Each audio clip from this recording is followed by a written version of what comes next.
I'm Mitzi Miller, and this is 70 Million.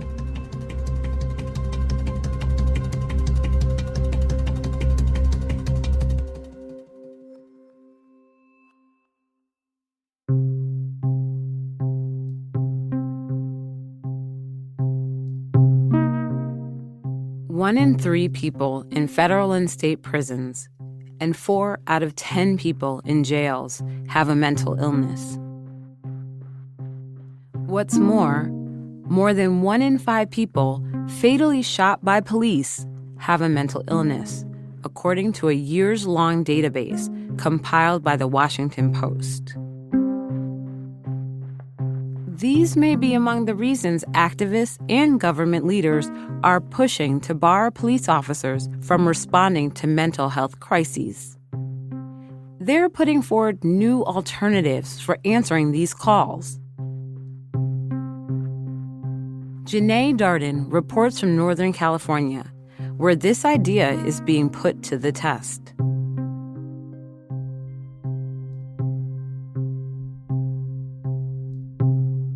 Miles was just a beautiful person. He was loving, thoughtful, just super sweet. Tawn Hall grins as she sits in her sunny home office. She tells me how her son Miles loved his family and being a big brother to his younger sister. He had the biggest smile. Some of our neighbors called him Smiles. Miles had his challenges too. Tawn says after he turned 18, doctors diagnosed Miles with schizoaffective disorder, a condition with a combination of mood disorder symptoms like depression or mania, and schizophrenia symptoms like hallucinations or delusions. Like so many families with loved ones who have severe mental health challenges, Tawn says they struggled to get support for Miles. We had really worked so hard to try to get Miles help with his mental health condition, and we just kept running into roadblocks. I went to NAMI, National Alliance of Mental Illness, to take classes because I could see that his mental health was declining. NAMI suggested she connect with the local police department. Tawn followed their suggestion for Miles' safety. We live in a more affluent white neighborhood, and we're African-American family. Walnut Creek, where the Hall family lives, is nearly 75% white and just 2% Black. One Yale study found that police kill Black people at more than 2.5 times the rate of white people. And we want to make sure that, they knew who Miles was, that he grew up here for 18 years, and he belonged in this neighborhood. So that was my first contact I had made was with the police. And that's just because his behavior, he was thinking he was Jesus. Tawn alerted a police officer through a non-emergency line. And she actually did get calls. She did say, oh, yeah, I have gotten calls today about someone coming to their door. Tawn made a relationship with the police officer, who she says connected her with a mental health social worker to help Miles with job, housing, and disability assistance. In 2018, Miles had another mental health episode, which led to an involuntary hospitalization. After his release and after taking medication, the family noticed a transformation. He was adjusting well enough to get a job and to start dating someone. So we saw night and day what medication looked like for someone. He was doing really well. Then, about 8 months later, his mental health started to decline again. Tawn says she looked into conservatorship, where she would have been able to compel him into treatment. But Miles was an adult now. My son didn't understand he was sick, so he wasn't trying to get any assistance or help because he was just fine in his eyes. He started back knocking on neighbors' doors, believing he was Jesus. So that's when, again, we resumed our relationship with the police. I had, let them know, hey, Miles is escalating. I had called the non-emergency line the day before, just to let them know, hey, it looks like he's going to have another mental health, episode. I just want you guys to know so you can support him in his mental health crisis. There's no one else right now to be able to get to help him that way.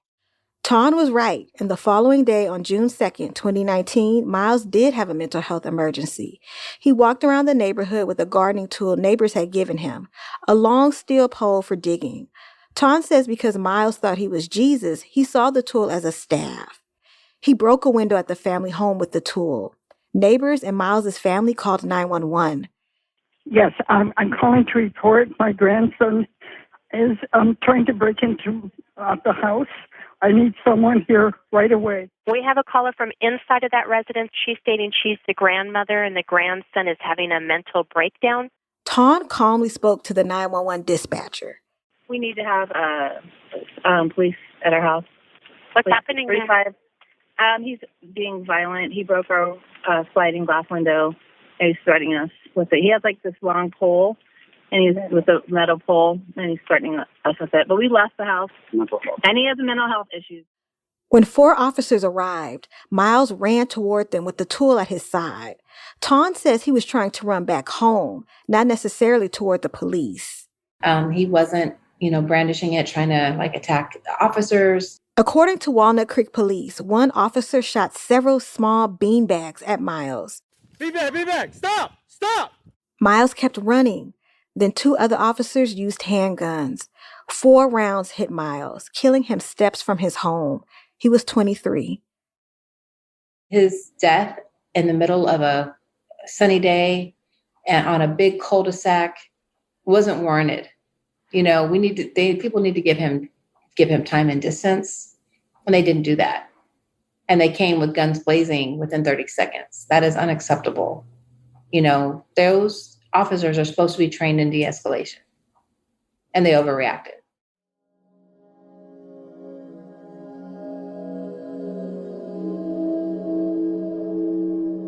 The Treatment Advocacy Center, a national nonprofit organization, reports that people with untreated mental illnesses are 16 times more likely to be killed by law enforcement. And even when a mental health crisis call doesn't end up in the worst of scenarios, people with a mental illness are incarcerated, end up with a criminal record, and don't get the help they need. Advocates say part of the problem is some officers don't know how to help because they don't all have training.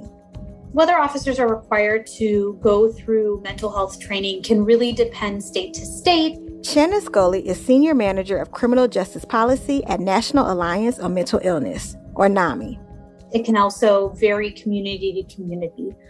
Some law enforcement departments have implemented their own policies around having and implemented their own programs to have a specific group of officers or all officers trained in a mental health crisis response. Some states, such as the state of Massachusetts, have taken action to require all law enforcement to be trained in something similar to CIT. CIT, or Crisis Intervention Team, is a training developed in 1988 following the killing of 27-year-old Joseph Dwayne Robinson by Memphis police. He was suicidal and harming himself with a knife when he brandished it at police. They shot him multiple times. Officers in CIT training learn basic information about mental health, de-escalation techniques, and hear from family members, people with lived experience, and mental health professionals. NAMI members and affiliates have served on CIT's board and advised the program. The Department of Justice also has its own toolkit and national curriculum for police departments to tailor to their jurisdictions. Both the national curriculum as well as CIT International's guidance on providing training include opportunities for law enforcement to interface with people with mental health conditions. And it really kind of helps to break down that stigma. But some researchers say these types of trainings are inadequate and outdated.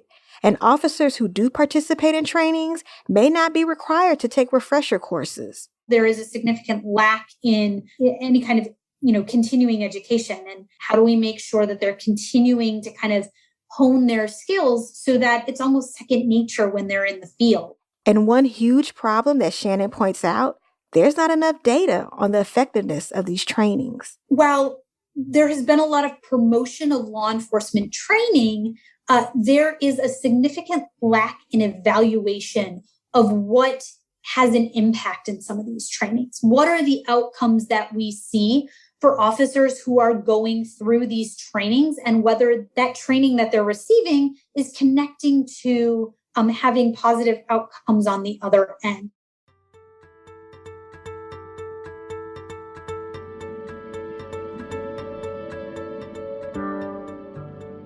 How did we get to a place as a country where law enforcement is the answer to every single social ill.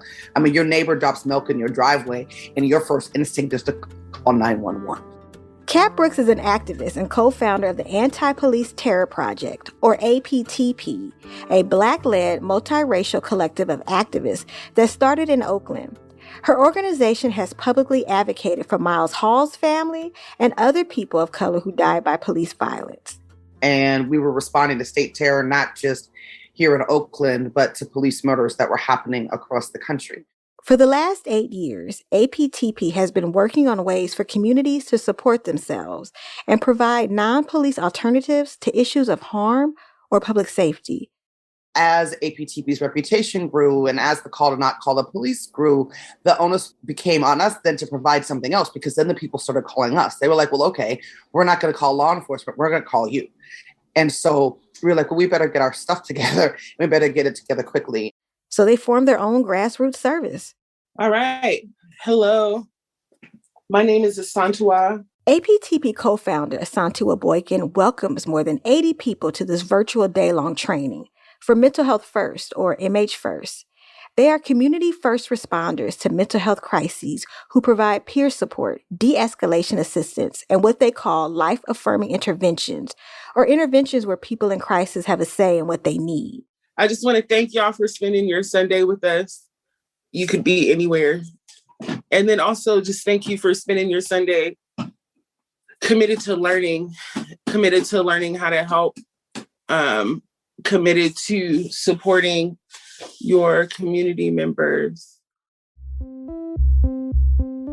MH First started in 2020 in Sacramento, the state capital, where Santua is now based.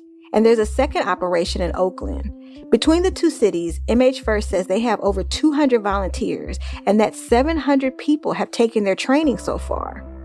Asantua is a registered nurse. Most of her 17-year career in healthcare has been in mental health. So we examined some other trainings. I've taken several trainings myself. And I think one thing that sets us apart is, one, the political ideology that we come from, that I haven't seen in other trainings, where our goal is to prevent that police contact. And we're really upfront about that. The MH First training reflects this, covering not just how to engage with someone in psychosis or administering Narcan to someone overdosing on opioids. They also go over how historical oppression like colonization and systemic racism affects people's mental health, the criminalization of people with mental illness, and what's called cop watching, which is documenting and observing police response to emergencies and making sure they're not violating the rights of the person in crisis.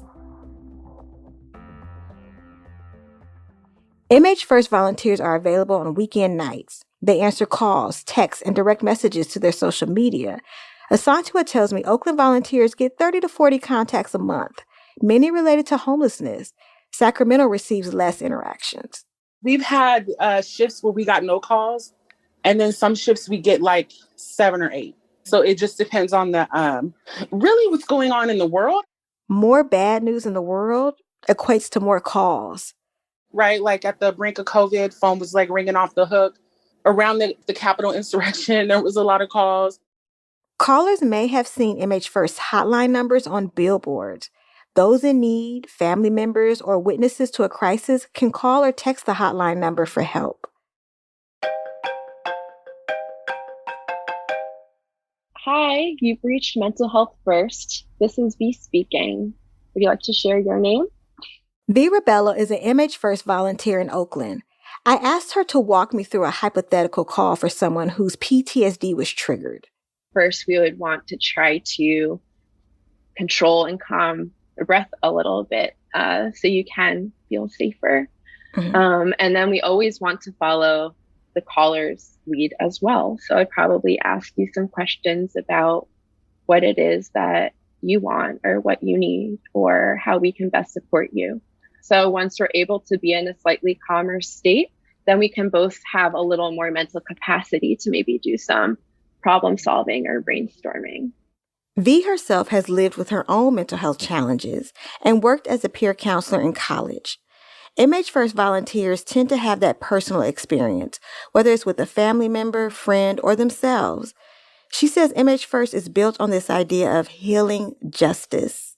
A healing justice framework means that we need to build support systems and institutions that are designed and led by people who know what it's like to go through these harmful institutions, who've been in crisis themselves, who've actually had to support other people in crisis with the goal of healing rather than further contributing to harm.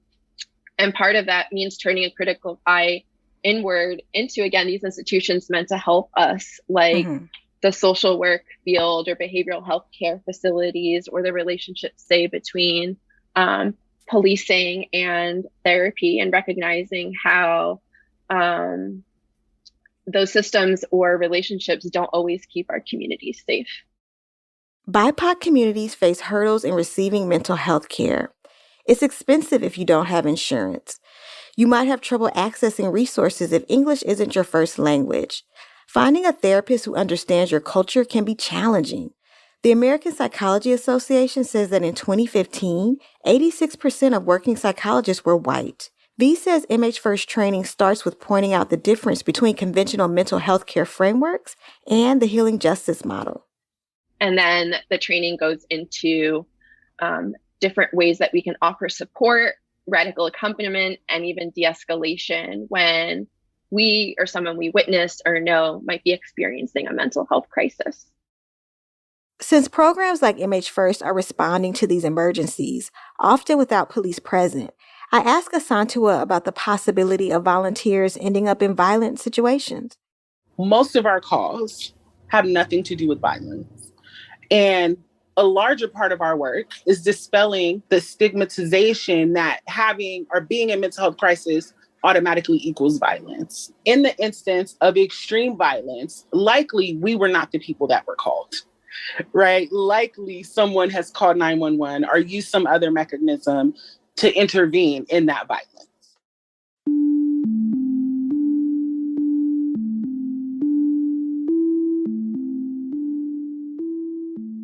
U.S. government data shows that most people with mental illnesses are not violent.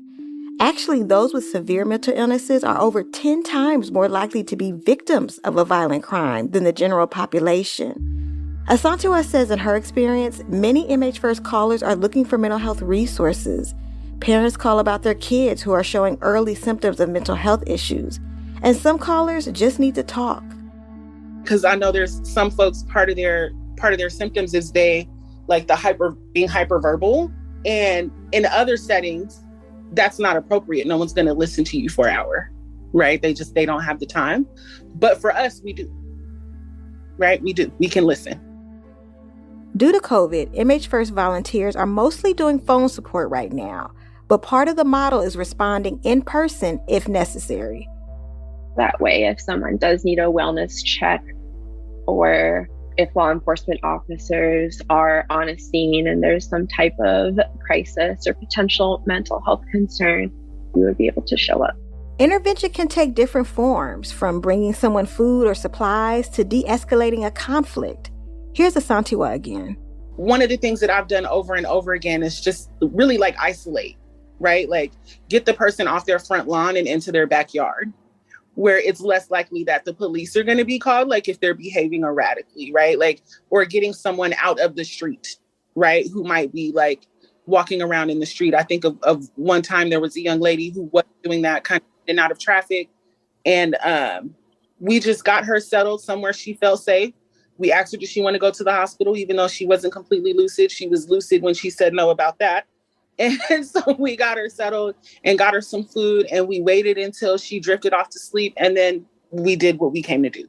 But what happens if the person is in extreme psychosis and it's affecting their own safety? If that psychosis is limiting one's ability to be safe, and it is very, very apparent to us, right? Actions that we've taken are what we call a warm handoff. That's when a patient is handed off from one person administering care to another. It's done in person and with family if they're available. This keeps the communication open and the patient engaged. MH First has also transported people to the hospital or handed them over to the ER. Asantua goes on about other ways MH First assists those in psychosis. So there are some people that never stop having auditory and visual hallucinations, no matter what you medicate it with. So when we look at it, our goal is not to eradicate the psychosis, right? But how can we get you to a place where that psychosis is manageable? And a lot of the times that means hospitalization. That means medication. One of the questions that we do ask is, do you take any medication? Asantua says, when MH First has shown up to an emergency where there's also a law enforcement response, the police have been cooperative. Police largely don't want to be doing this specific kind of work. So to our surprise, they've been accommodating, but they've been largely obliged, just, oh yeah, you're the person that needs to be here. Go ahead and talk to this person, and have gotten good outcomes when it comes to our contact and our crisis intervention with the participants. But even with alternatives like MH First available, the majority of crisis calls are still going to 911.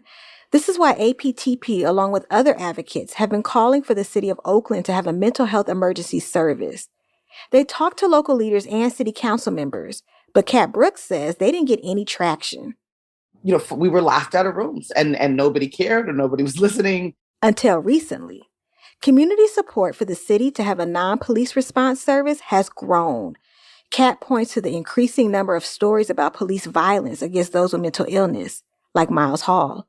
I think the way in which a lot of people begin to look at law enforcement, not as safety, but actually as a danger, opened the doors for it. And I think that it's something that people could latch onto, right? You don't have to dislike police in order to understand that maybe they shouldn't be the ones responding to mental health crisis.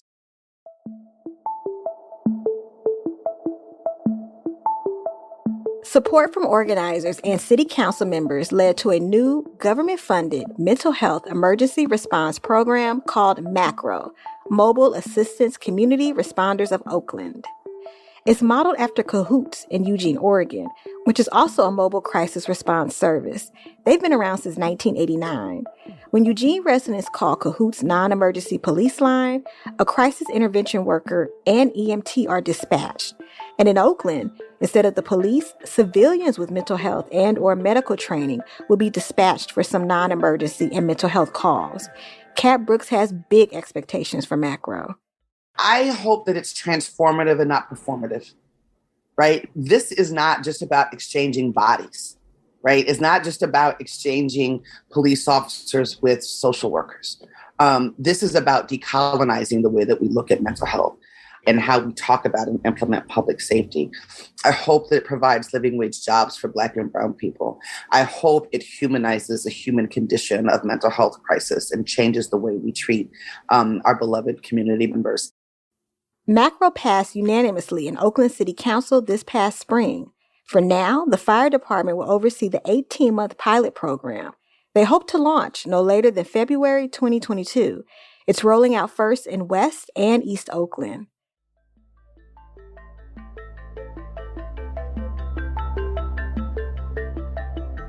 This program is greatly needed in Oakland because when you look at the 911 calls that Oakland police receive every day, they cannot attend to them now. City Council member Noel Gallo represents a heavily Latino East Oakland district facing high rates of homelessness, drug use, and violence.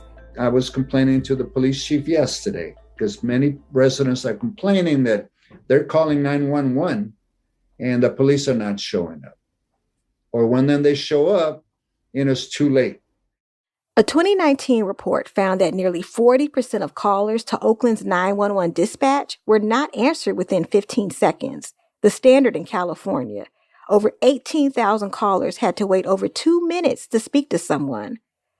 And with historical tensions between police and Black and Brown communities, like in his district, Gallo says he's glad that the fire department will be overseeing the pilot program. So when the firefighter responds to the individual that's on the street, on the sidewalk, dealing with violence as well, I see the difference in behavior in terms of the cooperation with the individual on the street, cooperating to, get into the ambulance and be delivered for services, whether it's, health-wise and so forth. But when I see the police officer respond to that 911 call, The behavior's different. The individual's more confrontational and handcuff me, throw me. With a police department where about 90% of officers do not live in Oakland, Gaio says having mental health trained responders from the community will make a difference. Our goal is to be able to hire and train individuals from the neighborhood, hopefully, that would understand my communication and how I live, and also, just the response that I need and not be confrontational. Go deeper into East Oakland, and the concerns are the same. City Council member Lauren Taylor represents another high-need neighborhood. So my district and the one closest to us, we are responsible for 2/3 of the calls for 911 in the city. We have the disproportionately higher number of homicides. Crime, lack of resources, homelessness, and COVID are affecting the mental health of Taylor's constituents. Across the board, I think all of our responders need to have a general awareness, sensitivity, and understanding of how mental health across the spectrum plays into how people show up, especially at times of crisis and emergency. Taylor supports macro, but he says this is a bigger problem than just who to call in an emergency. Yeah, so macro is not the panacea that's going to solve everything, right? But what it is doing is it's addressing the first line of response. That being said, when it comes to official sort of mental health practitioners that are able to, really assess, diagnose, and treat more severe mental illnesses and mental health conditions, that is not what macro is set up to do at this point. I've had conversations with the community doctors, the community health practitioners, and they point to, yes, this is an entire system issue when we talk about mental health. While Taylor reflects on the system in his own district, there are people looking at this on a national scale. The question is, will the House suspend the rules and pass Senate Bill 2661? Those in favor say aye. Those opposed, no. Last year, with bipartisan support, Congress passed the National Suicide Hotline Designation Act. It creates a new number, 988, that anyone from anywhere in the country can call if they're in any mental health crisis. Calls are routed to the National Suicide Prevention Lifeline or the Veterans Crisis Line. 988 is an easier number to remember and will replace the National Suicide Hotline's 10-digit number. 988 doesn't go into effect until July 2022. Until then, the current national 800 number is still the number to call. In the meantime, states are working to set up 988 systems in their own jurisdictions. Here's Shannon Scully of NAMI, National Alliance on Mental Illness.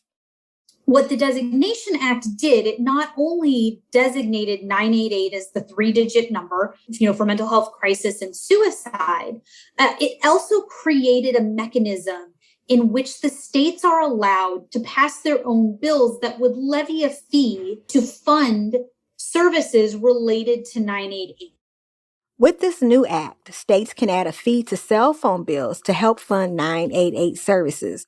And if they choose, establish their own mental health crisis centers that provide help with any mental health issue, not just suicidal thoughts. States can establish dispatch services too. Shannon says NAMI is advocating for states to have a 3-pronged system in place when setting up a crisis response. If you are struggling, what we want to see is that you have someone to talk to, you have someone to respond, and you have somewhere to go. NAMI's vision, Shannon says social workers, mental health professionals, and advocates who are dispatched to callers instead of law enforcement, and crisis respite centers for people to further de-escalate and continue to receive support. This may be an option for families with loved ones in crisis, like Miles Halls.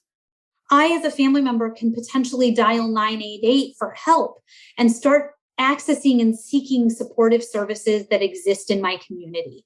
That's the type of other crises that we're really working to make sure get addressed so that they don't have to receive a law enforcement response, that they are receiving an appropriate mental health response.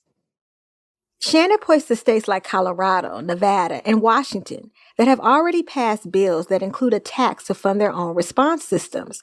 But she says other states are still just exploring ideas for what resources and services they need. We know that there's a lot of conversations happening nationally, state level, county level, city level about, how is 911 going to interface with 988? How do we make sure that people know that 988 exists? How can we loop our existing mental health system, again, into 988? And there are probably hundreds, if not thousands of conversations that are happening on the regular basis as we speed towards July of next year.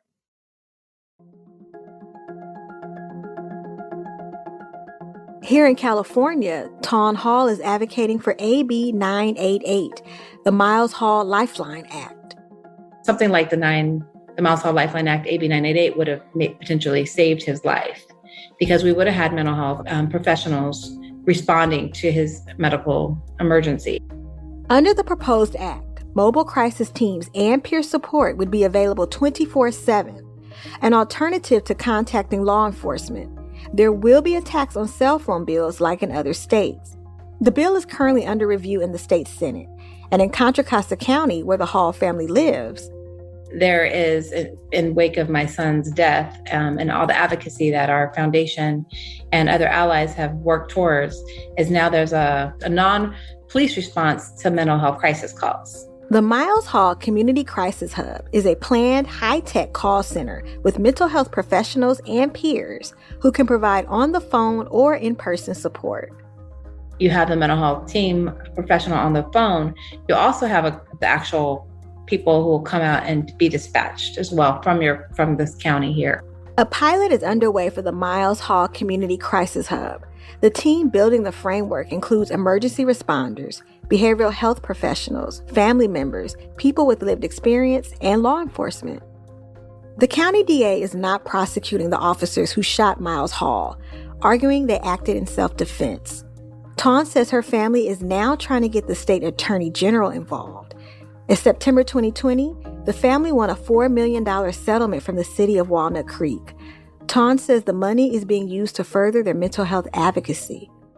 And I want people to know, no, this young man was not bad. He was a beautiful soul. He had a beautiful family.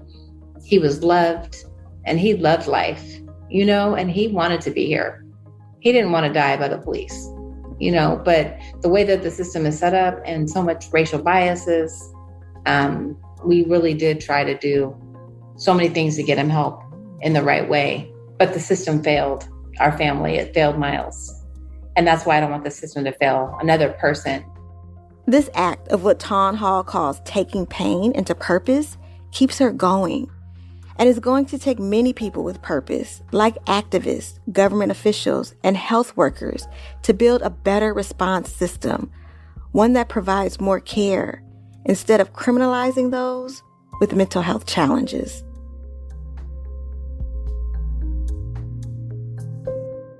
Thanks to Jeneé Darden for that story.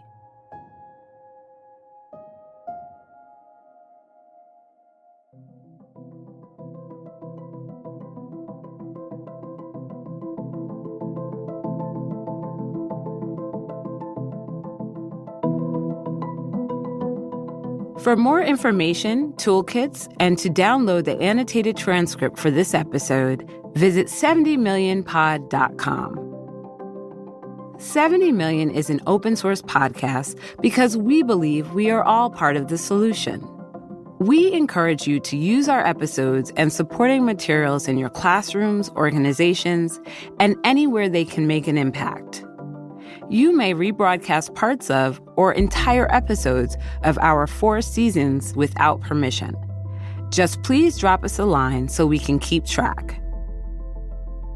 70 Million is made possible by a grant from the Safety and Justice Challenge at the MacArthur Foundation and is produced by LW&C Studios. Jen Chien is our executive editor. Cedric Wilson is our lead producer and mixed this episode. Sarah McClure fact-checked the story. Emma Forbes is our staff writer, and Michelle Baker is our photo editor. Juleka Lantigua is the creator and executive producer. I'm Mitzi Miller. Thank you for listening.